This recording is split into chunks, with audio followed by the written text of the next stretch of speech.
I want to read you a story called The Great Pause. And it's kind of a long story, and there are no pictures. So you might want to close your eyes and use your imagination, or you could just play and listen to the words that I'm saying. It's a kind of a long story, but it's about a time just like right now. And so I think you will enjoy it. I really enjoyed it, so I wanted to share it with you guys. So, The Great Pause by Elizabeth Emmett. Once upon a time, in a land far away but not too far away, in a time long ago but not too long ago, there was a lovely little kingdom of very hard workers. This kingdom was built up of 4 villages, and each one was ruled by a wise and kind queen. There was the North Village, the South Village, the East Village, and the West Village. The North Village was a rugged and mountainous land where the people worked hard forging tools for the kingdom and lumbering wood for houses. In the East Village was the sea, where fishermen spent their warm days on the sea, and merchants worked tirelessly to make and trade crafts and goods. In the South Village, farmers tended their fields and animals, working tirelessly to feed the kingdom. In the West, there was a towering city of skyscrapers where folks worked on their computers and had many meetings to run the business of the kingdom. While the adults worked each day, the children of the kingdom would all come together to play in the magic forest around the well in the center of the kingdom. That sounds pretty fun, huh? The children sang and danced together, made houses for the wee folk, I think they mean fairies, and played many a circle game around the old well.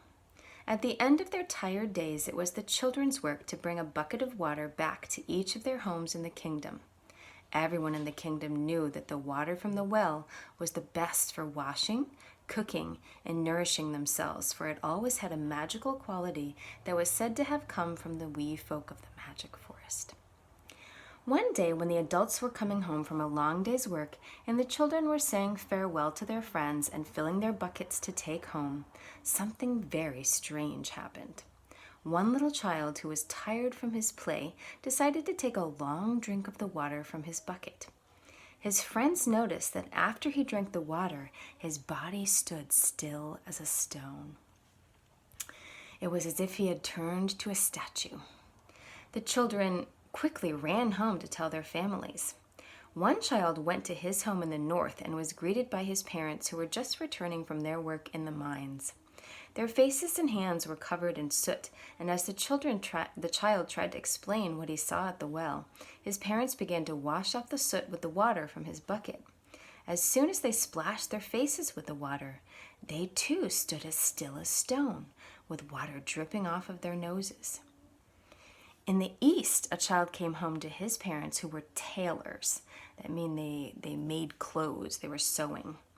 They had brought their sewing to the supper table and said that they simply couldn't stop to eat. They would have to eat while they sewed in order to make their quota. The child prepared some porridge using the water from the well, and as each one took a bite of their supper without looking up from their work, they too turned as still as stone. One child brought their water home to a farm in the south.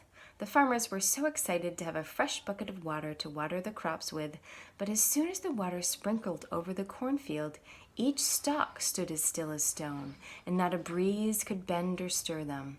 The child who went home to the big city brought his bucket up to his apartment, where his family was working away on their computer screens.